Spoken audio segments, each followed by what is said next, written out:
বিএনপির ভারপ্রাপ্ত চেয়ারম্যান জনাব তারেক রহমান সাহেব বাংলাদেশে এসেছেন ডিসেম্বর মাসের 25 তারিখে। তার এই আগমন নিয়ে নানা রকম সন্দেহ ছিল, বিতর্ক ছিল, পক্ষ এবং বিপক্ষের নানা রকম কথাবার্তা ছিল।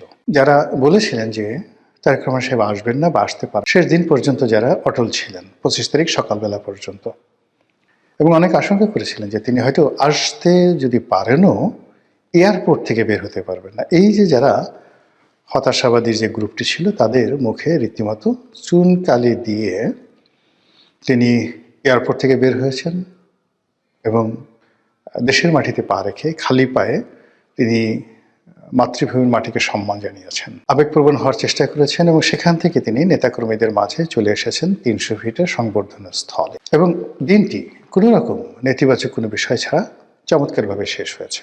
আর এতে করে বিএনপি যারা সমালোচক তাদের রীতিমতো ঘুম হারাম হয়ে গেছে, যারা প্রতিদ্বন্দ্বী বিএনপির প্রতিদ্বন্দ্বী তাদের মন খারাপ হয়ে গেছে। আর তারেকবিহীন বাংলাদেশে যারা নানাভাবে ছড়ি ঘোরাতেন ক্ষমতার, তারা এখন নতুন করে ভাবছেন যে ছড়িটা বের করবেন কি করবেন না, করা ঠিক হবে কি হবে না ইত্যাদি নানা কথাবার্তা। এই গেল এক। 2 নম্বর হলো যে সুদূর প্রবাসী থেকে তারেক রহমান সাহেব যেভাবে দল চালিয়েছেন, সেই বাংলাদেশে অনেক অনেক ব্যক্তি তারা জনাব তারেক রহমান সাহেবের নাম ব্যবহার করে ফায়দা লোটার চেষ্টা করেছেন এবং কেবলমাত্র তারেক রহমান সাহেবের ভয় দেখিয়ে তারা যে আর্থিক সুবিধা নিয়েছেন, দুর্নীতি করেছেন, অনিয়ম করেছেন, কমিটি বিক্রি করেছেন, এরকম লোকজন রয়েছেন অনেক, যাদের বিরুদ্ধে অভিযোগের পাহাড়। এখন যারা অভিযোগ করতে আসবেন জনাব তারেক রহমান সাহেবের কাছে, সেটার পরিণতি কী হবে? আবার যাদের বিরুদ্ধে অভিযোগ করা হবে তাদের ব্যাপারে তারেক রহমান সাহেব কী ভূমিকা নেন, এটার উপর কিন্তু ওনার ভবিষ্যৎ নির্ভর করবে। উনি যখন লন্ডনে ছিলেন অনেক বিষয় তিনি জানতেন বা অনেকে তার কাছে অভিযোগ করতেন, কেউ টেলিফোনে করতেন, কেউ হয়তো ওনার সাথে গিয়ে দেখা করে করতেন। উনি তার সুদূর প্রবাসে থাকার কারণ দেখিয়ে অনেক বিষয় তিনি এড়িয়ে যেতে পারতেন, কিন্তু যেহেতু এখন সরাসরি তিনি বাংলাদেশে আছেন, কাজেই এখন তার দলের যে কোনো দুর্বলতা, যে কোনো অক্ষমতা, যে কোনো অনিয়ম, এটি তিনি দায় এড়াতে পারবেন না, তাকে এই দায় নিতে হবেই। কাজে এগুলোর উপরে তার অনেক কিছু নির্ভর করবে। আর তাকে এই সময়টিতে সবচেয়ে বেশি তাকে যে রক্ষা করতে পারবে সেটা হলো প্রবল রাজনৈতিক প্রতিদ্বন্দ্বিতা। তিনি যদি রাজনৈতিকভাবে প্রতিদ্বন্দ্বিতার মুখোমুখি না হন, তার নেতাকর্মীরা যদি অবাধে বাংলাদেশে দাপট দেখাতে পারে, আপনি নিশ্চিতভাবে ধরে নিতে পারেন যে তাদের পরিণতি ছাত্রলীগ, যুবলীগ কিংবা আওয়ামী লীগের চাইতে 1000 গুণ খারাপ হয়ে যাবে, কোনো সন্দেহ নেই। এই জন্য হয় কি, যখন কোনো একটা সমাজে প্রতিযোগিতা না থাকে, আমাদের প্রকৃতিটাই কিন্তু আল্লাহ রাব্বুল আলামিন তৈরি করেছেন তাপ চাপ দিয়ে। অর্থাৎ আপনার চারিদিক থেকে বাতাসের চাপ থাকবে, মাটিতে আপনার একটা টান থাকবে, মাধ্যাকর্ষণ শক্তি থাকবে, মহাকর্ষণ শক্তি থাকবে, আকাশ থেকে টানতে থাকবে, এবং আপনার শরীরটিকে আপনি ব্যালেন্সে রাখতে পারবেন। কিন্তু এই ব্যালেন্সটা যেখানে থাকে না, বাতাস থাকে না, আলো থাকে না, সেখানে মানুষ হাওয়ায় উড়তে থাকে চাঁদের দেশের মতন করে। এই জন্য আসলে শক্ত প্রতিদ্বন্দ্বী থাকা যে কোনো একজন মানুষের সফলতার জন্য সবচেয়ে ভালো। রাজনীতিতে সবসময় আপনি পৃথিবীর যত বিখ্যাত লোক দেখেন, সব লোকেরই রাজনৈতিকভাবে প্রবল প্রতিপক্ষ ছিল এবং এর জন্যই তারা ভালো করেছেন। শহীদ প্রেসিডেন্ট জিয়াউর রহমান জমানাতে তিনি যখন ক্ষমতায় এলেন, তখন প্রথম তার জন্য যে সমস্যা দেখা দিল সেটা হলো জাসদের বাড়াবাড়ি। অর্থাৎ 7ই নভেম্বরে যে বিপ্লবটি জাসদ করেছিল, তার জন্য তারা মনে করত যে জাসদই হলো এই আন্দোলনের master mind. Doctor Mohammad Yunus যে সমস্যায় পড়েছেন এনসিপির দ্বারা, বা যে সমস্যায় তিনি পড়েছেন সেই সমন্বয়কদের দ্বারা, ঠিক একই সমস্যায় জিয়াউর রহমান সাহেব পড়েছেন জাসদের দ্বারা। তো জাসদের সেই হাত থেকে বাঁচার জন্য তাকে নিষ্ঠুর হতে হয়েছে। দ্বিতীয় তার যে সমস্যা সেটা হলো তার জমানাতে হঠাৎ করে দক্ষিণপন্থী গ্রুপ শক্তিশালী হয়ে পড়ে।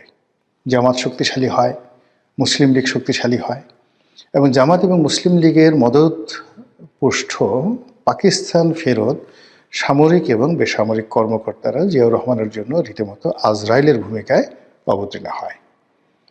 এবং জিয়াউর রহমান সাহেব যেহেতু মুক্তিযোদ্ধা ছিলেন, আর অন্যদিকে যেহেতু মুক্তিযুদ্ধের যারা সপক্ষ শক্তি তাদের আউট হয়ে গিয়েছিল, অর্থাৎ আওয়ামী লীগ সেই সময়টাতে ছিল, ফলে ওই শূন্যটাতে যেভাবে মুসলিম লীগ জামাত দখল করেছিল ঠিক একই অবস্থা কিন্তু এখন বাংলাদেশের দক্ষিণপন্থীদের আওয়ামী লীগের অবর্তমানে তাদের যে শক্তিমত্তা, এটা জিয়া রহমানের জামানাতে যতটা বেশি ছিল তার সাথে অনেক অনেক বেশি জনাব তারেক রহমান সাহেবের জন্য চাপ তৈরি করবে।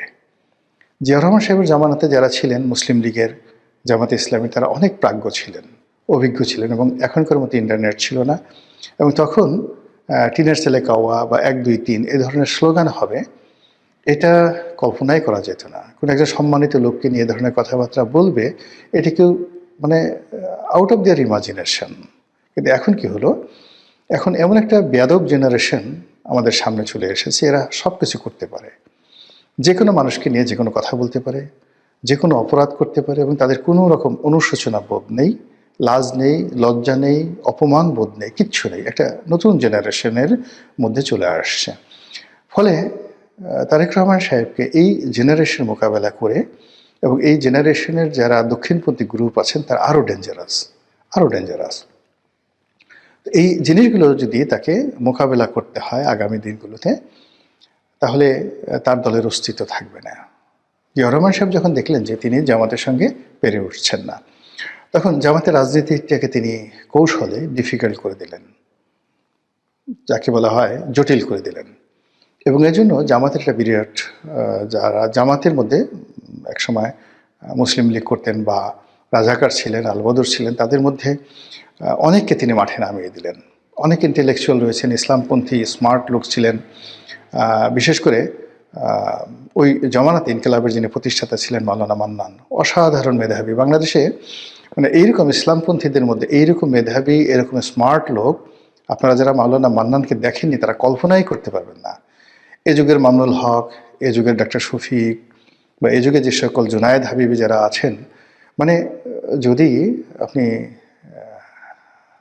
মাওলানা মান্নানকে, মাওলানা মহিউদ্দিন খানকে, তারপরে হাফিজি হুজুর সাহেবকে, ওয়াইদুল হক, খতিব ওয়াইদুল হক, এদেরকে আপনি 1000 নম্বর দেন, তাহলে বর্তমান জমানাতে যারা আছেন তাদেরকে আপনি 1 নম্বর দিতে ইচ্ছা করবে না। আমি তাদের সঙ্গে চলেছি, আমি জানি এটা।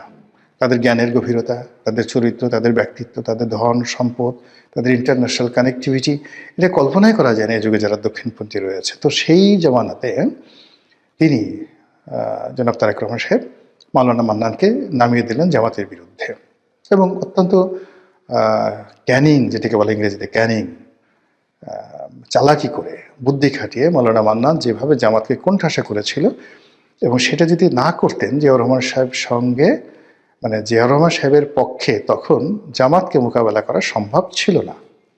কিন্তু এত কিছুর পরেও কিন্তু জিয়াউর রহমান সাহেব দেখলেন যে না, হচ্ছে না, তিনি পারছেন না। একদিকে জাসদ, অন্যদিকে সর্বহারা পার্টি, অন্যদিকে যাকে বলা হয় এই দক্ষিণপন্থী অসংখ্য গ্রুপ, তারপরে মুসলিম লীগ, তার নিজের দল, মানে অন্তত 100টি ধড়িবাজ গ্রুপ তৈরি হয়ে গেল। এর মধ্যে সেনাবাহিনীতে একটার পর একটা বিদ্রোহ, এবং সেনাবাহিনীর সেই বিদ্রোহের সঙ্গে সঙ্গে পার্বত্য অঞ্চলে সমস্যা দেখা দিল। তো এই অবস্থাতে তিনি মনে করলেন যে এখন শক্ত রাজনৈতিক প্রতিপক্ষ ছাড়া সম্ভব নয়। ফলে তিনি নিজে কিন্তু আওয়ামী লীগকে রিভাইভ করেছিলেন। এটা আওয়ামী লীগের জন্য নয়, তার নিজের জন্য। তারপর তিনি আওয়ামী লীগকে রিভাইভ করার পর দেখলেন যে আওয়ামী লীগ সেই দ্বন্দ্ব করে, সংঘাত করে, গ্রুপিং করে, 3 থেকে 4টা গ্রুপ হয়ে গেল, মিজান গ্রুপ হয়ে গেল। তারপরে শেষে যাকে বলা হয় আব্দুল মালেক উকিল গ্রুপ হয়ে গেল, আরেকটি আরও 2-3টি গ্রুপ হয়ে গেল বিভিন্নভাবে, মহিউদ্দিন গ্রুপ হয়ে গেল, বাকশালের আর একটা গ্রুপ হয়ে গেল। তখনও বাকশাল হয়নি, কিন্তু মানে ওই যারা কট্টরপন্থী বাকশাল ছিলেন তারা আলাদা হয়ে মোটামুটি 3 থেকে 4টি গ্রুপ হয়ে এমন দ্বন্দ্ব সংঘাত শুরু করে দিল। তো সেদিকে আব্দুর রাজ্জাক, ডক্টর কামাল হোসেন, বরিশালের মহিউদ্দিন সাহেব যার নাম ছিল চাকু মহিউদ্দিন, তুফাইল সাহেব, আমু সাহেব, সুরঞ্জিত সেনগুপ্ত থেকে শুরু করে আওয়ামী লীগের যে সকল নেতৃবৃন্দ, জোহরা তাজউদ্দিন, সাজেদা চৌধুরী, আরও অনেকে, মানে কোনো অবস্থাতেই আব্দুল মালিক উকিল, মানে টাঙ্গাইলের আব্দুল মান্নান, মানে একজনে ছিলেন রীতিমতো মহিরু। এর মধ্যে লতিফ সিদ্দিকী, কাদের সিদ্দিকী তখন দেশের বাইরে, যারা লতিফ সিদ্দিকী দেশের বাইরে, অন্যান্য যারা ছিলেন, মানে গ্রুপিংয়ের যন্ত্রণায় মানে মানুষের জীবন অতিষ্ঠ হয়ে গেল। জিয়াউর রহমান চিন্তা করলো যে না, এটা সম্ভব নয়। তখন তিনি কিন্তু শেখ হাসিনাকে আনার উদ্যোগ নিলেন আওয়ামী লীগকে ঐক্যবদ্ধ করার জন্য। কারণ হলো তিনি যেখানে হাত দিচ্ছেন সেখানে বিশৃঙ্খলা, জামাতে বিশৃঙ্খলা, মুসলিম লীগে বিশৃঙ্খলা, তার নিজের দলে বিশৃঙ্খলা, এবং সে নিজের দলে বিশৃঙ্খলতা, মানে চট্টগ্রামের বিশৃঙ্খলতা বন্ধ করার জন্য, পলিটিক্যাল নেগোসিয়েশন করার জন্য গিয়েই তো তিনি মারা গেলেন, শহীদ হলেন। তো ওই অবস্থাতে তিনি শেখ হাসিনাকে ফেরত এনেছিলেন যেন তার একটা শক্ত প্রতিপক্ষ থাকে। কিন্তু শেখ হাসিনা আসার অল্প কিছুদিন পরেই তিনি কিন্তু নিহত হন। ফলে তিনি রাজনীতির যে সুবাতাস, রাজনীতির যে সুখ, সেটা কিন্তু পাননি। একজন মিলিটারি ডিক্টেটর হিসেবে, একজন অ্যাডমিনিস্ট্রেটর হিসেবে তিনি যে তার শুভকর্ম, সেই শুভকর্ম নিয়ে তিনি বেঁচে আছেন। তো ওই অবস্থাতে যদি তার মৃত্যু হতো, তাহলে তার পরিণতিটা কি হতো বলা যায় না। যেহেতু একটা দুর্ঘটনার মাধ্যমে, একটা সেনা বিদ্রোহের মাধ্যমে, একটা অভ্যুত্থানের মাধ্যমে তার নির্মম হত্যাকাণ্ড হয়েছে, ফলে তিনি যে পাবলিক সেন্টিমেন্ট পেয়েছিলেন, এই কারণে জিয়াউর রহমান এখন সকল মানুষের সম্মান এবং মর্যাদার প্রতীক হয়ে আছেন। কিন্তু তার পলিটিক্যাল যে থিওলজি, ধর্মতত্ত্ব, তার যে পলিটিক্যাল, তিনি যে মানে যে একটা লিগেসি তৈরি করার চেষ্টা করেছিলেন, সেই জিনিসটি বিএনপির যারা লোকজন আছে তাদেরকে বুঝতে হবে যে কেন তিনি আব্দুল হামিদ চৌধুরী, কেন তিনি আবুল মনসুর আহমদ, কেন তিনি ফেরদৌস আহমেদ কুরেশির মতো মানুষকে এতটা মর্যাদা দিতেন, এতটা মর্যাদা দিতেন। এইগুলো একটা গ্রুপ। আরেকটা গ্রুপ ছিল সেই আতাউর রহমান সাহেব, মশিউর রহমান যাদু মিয়া, শাহ আজিজুর রহমান, এদের মতো লোককে নিয়ে তারা আর একটা গ্রুপ ছিল। আর পার্লামেন্টকে জমিয়ে রাখার জন্য কাজী জাফর আহমেদ, মধুত আহমেদ, ওবায়দুর রহমান, কে এম ওবায়দুর রহমান, তাদেরকে দিয়ে তিনি আর একটা গ্রুপ। কিন্তু কোনো অবস্থাতে আওয়ামী লীগ ছাড়া কিন্তু তার এই যে বাংলাদেশের সবচেয়ে মেধাবী লোকগুলোকে তিনি নেওয়ার পরেও কিন্তু তিনি স্বস্তি পান নাই। ব্যালেন্স করার জন্য তাকে কিন্তু আওয়ামী লীগটাকে রিভাইভ করার পরে আবার আওয়ামী লীগকে রিভাইভ শুধু করে না, ঐক্যবদ্ধ করার জন্য শেখ হাসিনাকে আনয়ন করতে হয়েছিল। বোঝার চেষ্টা করুন। ওই সময়টাতে যে অবস্থা ছিল, অর্থাৎ 1975 সনের 7ই নভেম্বর থেকে আপনি জিয়াউর রহমান সাহেবের যে মৃত্যুর দিন পর্যন্ত, 81 সন পর্যন্ত বাংলাদেশের অবস্থা কিন্তু টারমাইল ছিল। উনি খুব শক্ত হাতে সব কিছু দমন করেছেন। কিন্তু ওই সময়টাতে যারা ছিলেন তারা বুঝতে পারবেন যে পলিটিক্যাল অবস্থা কোন পর্যায়ে ছিল। এখন বাংলাদেশে যে ডক্টর মোহাম্মদ ইউনূসের জমানাতে কোনো অবস্থাতে কিন্তু পলিটিক্স কোনো সেভে আসছে না। না জামাত, না বিএনপি, না এনসিপি, মানে কেউ এই পলিটিক্সটাকে সেভে আনতে পারছে না।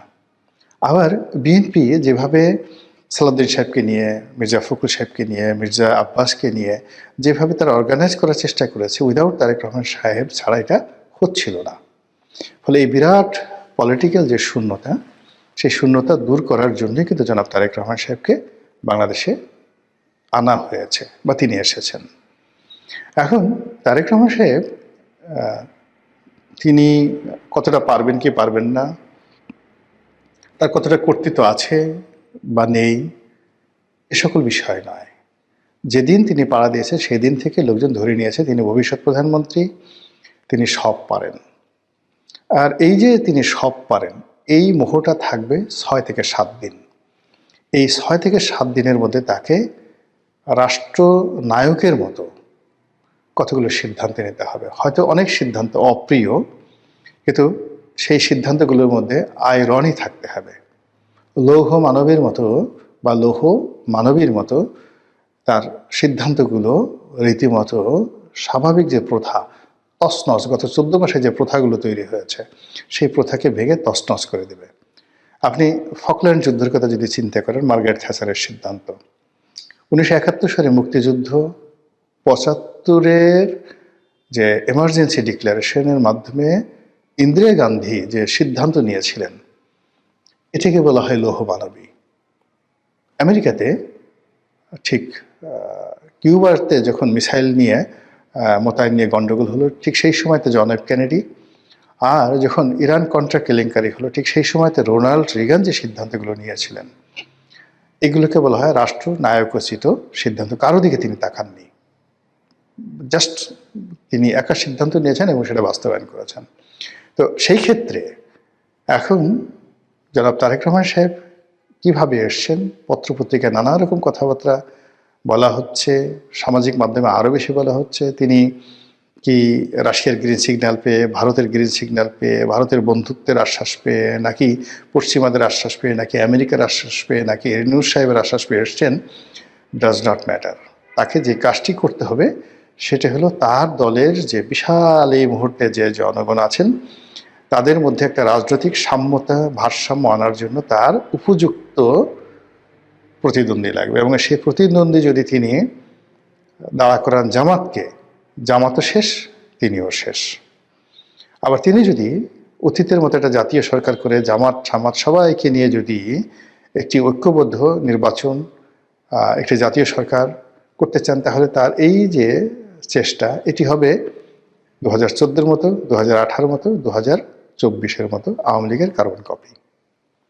আর তাকে যদি সত্যিকার অর্থে নেতা হিসেবে অমরত্ব লাভ করতে হয়, তাহলে এই রাজনীতিতে যদি তিনি ভারসাম্য আনতে না পারেন তাহলে হবে না। আর সেই ভারসাম্য আনার জন্য তার হাত দ্বারা যদি তার পিতার মতো আওয়ামী লীগ পুনর্বাসিত হয়, শেখ হাসিনা আসেন বা শেখ হাসিনা ছেলে সন্তানরা আসেন, বা আওয়ামী লীগের যারা রিফাইন্ড নেতৃত্ব রয়েছে বা রিকনসিলিয়েশন বলতে যা বোঝায়, সেটি জনাব তারেক রহমান সাহেবের হাত দিয়ে হয়।